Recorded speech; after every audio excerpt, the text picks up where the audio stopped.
JEE main और advance के PYQs के नंबर 1 सॉल्यूशंस को विटनेस करने के लिए download the JEE1 application now.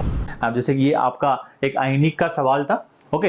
अभी जब मोनिका मैम इसको डिस्कस करने वाले, तो आयनिक में देखो यहाँ पे अगर आप देखोगे ना कि सिंपल जो बेसिक पीएच कैलकुलेशन के जब आप सवाल करते हो ना, जब बेसिक पीएच कैलकुलेशन वाले जब आप सवाल करते हो, जिसके अंदर जैसे कि H+ का कॉन्सेंट्रेशन है ना, कई बार हम नेग्लेक्ट करते हैं, कई बार हम नेग्लेक्ट नहीं करते, तो उस टाइप के सवाल आपको यहाँ पे पूछा गया था। तो इसमें H+ का कॉन्सेंट्रेशन वाटर से है ना, तो बोला गया था भाई concentration of H+ ions in इतना molar aqueous solution of weak monobasic acids having dissociation constant है ना, ये आपको दिया हुआ था, ठीक है। तो इसमें आपको देखो, अब कोई भी वीक मोनोबेसिक एसिड की अगर मैं बात करूं, H जब डिसोशिएट होता है, it will dissociate into the H+ और A- में ना, तो यही बात चल रही थी, ओके। और इसमें अगर हम बात करें वाटर मॉलिक्यूल भी है ना, तो वाटर मॉलिक्यूल की अगर बात करेंगे तो उससे भी अपन H+ कंसीडर करेंगे। वो मिस नहीं करना, मैं बता रहा हूँ कि वो गलती होती है, क्योंकि इन्होंने देखो आयनिक प्रोडक्ट ऑफ वाटर भी गिवन है यहाँ से ना, आयनिक प्रोडक्ट ऑफ वाटर गिवन है।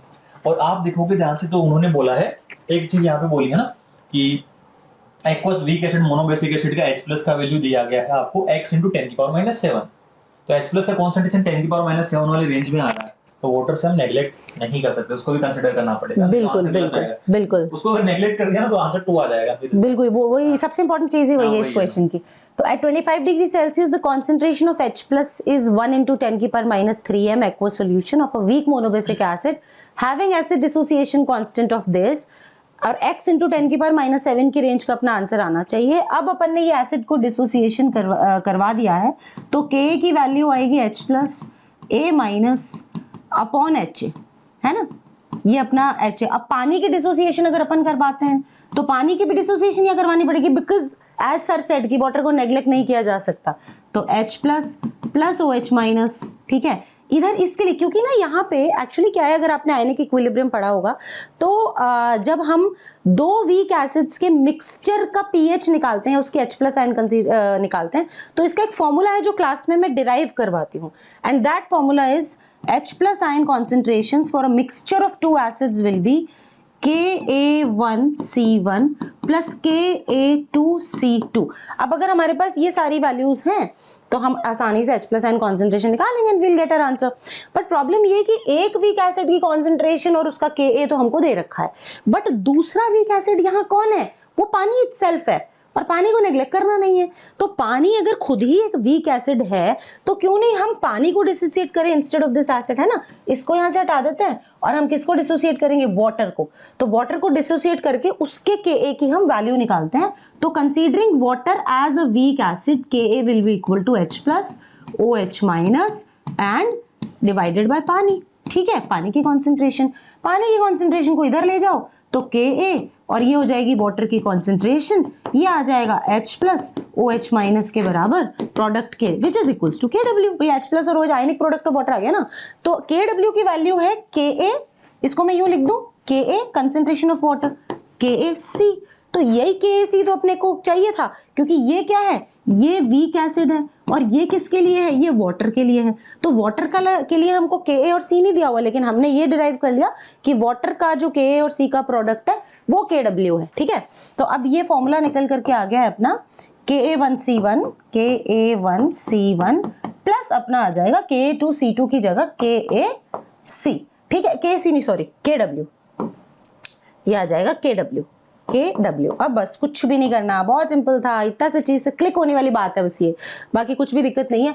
तो Ka1 की वैल्यू इधर कितनी दे रखी है सर, एसिड का डिसोसिएशन कांस्टेंट 4 × 10⁻⁻11, 4 × 10⁻11 इंटू कंसेंट्रेशन कितनी दे रखी है इसकी 10⁻³ 1 × 10⁻³ प्लस Kw कितना, वो तो होता ही अपना 25 पे ही है ना, हाँ 1.00 इंटू 10⁻14। अब देखो सर ये 11 और 3 आ गया अपना 14, और वो 14 कंसीडर हो जाएगा, मतलब कि अपन इसको इग्नोर किसी भी हालत में नहीं कर सकते थे।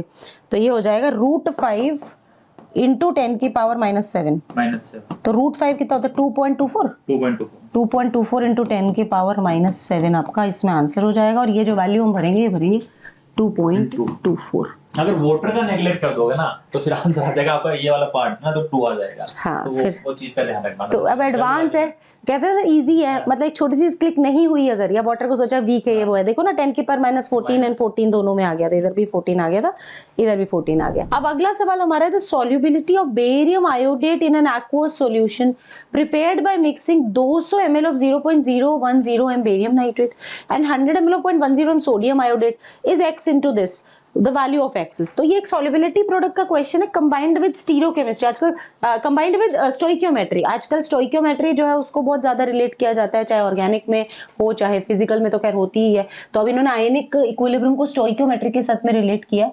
तो बेरियम आयोडेट का हमको सॉल्युबिलिटी प्रोडक्ट निकालना है, एंड हमने क्या मिक्स किया, बेरियम नाइट्रेट मिक्स किया BaNO3 का होल ट्वाइस, ठीक है, और साथ में क्या मिक्स किया, सोडियम आयोडेट। अब ये बैलेंसिंग भी हमें करनी पड़ेगी, रीजन बीइंग कि बैलेंसिंग करेंगे जब भी हमें पता लगेगा लिमिटिंग रिएजेंट कौन है। तो बेरियम आयोडेट इससे बनने वाला है BaIO3 का होल ट्वाइस, तो इसको 2 कर देते हैं, और इधर NaNO3 बन जाएगा अपना 2NaNO3।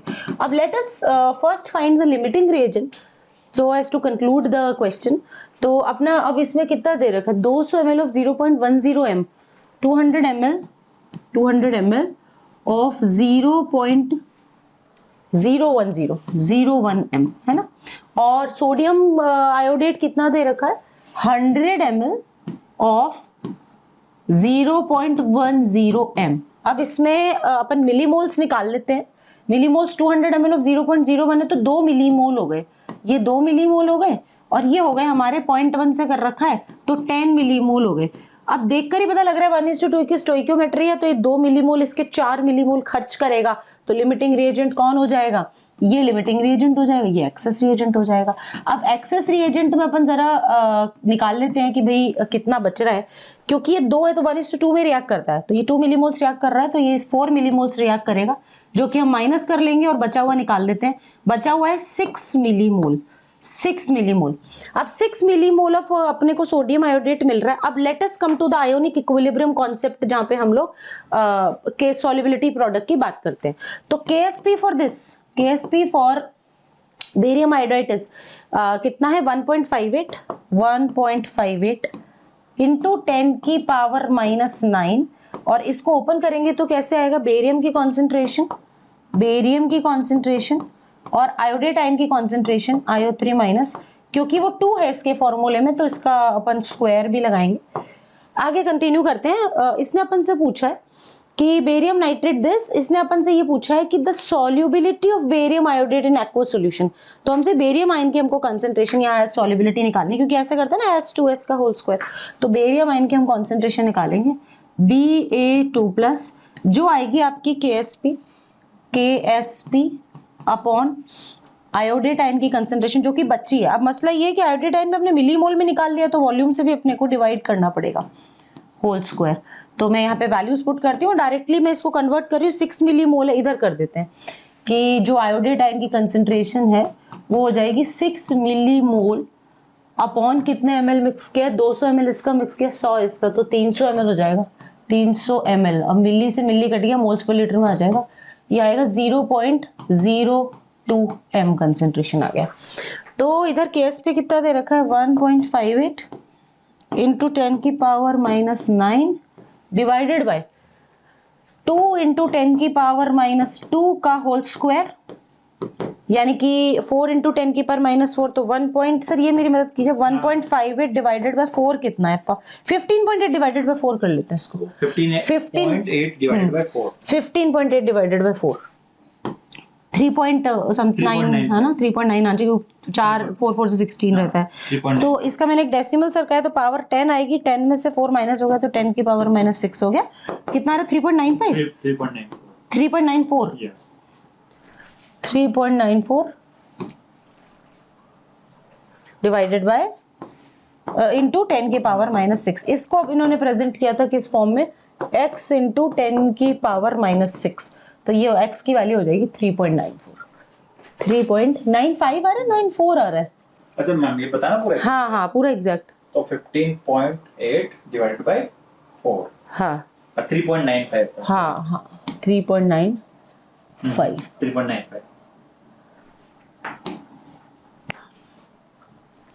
3.95 ये आ जाएगा अपना फाइनल आंसर। जहां बेरियम आयन के अपन कई बार केएसपी के ऐसे क्वेश्चंस करते हैं तो अपन को बेसिकली सॉल्युबिलिटी निकालनी थी, तो 3.95 is the final answer. Thank you so much for watching our solution. I hope आपको अच्छा लगा और ऐसे और भी सोल्यूशंस आप देखते रहिए, मेहनत करते रहिए, क्योंकि JEE Ones today, IITians tomorrow.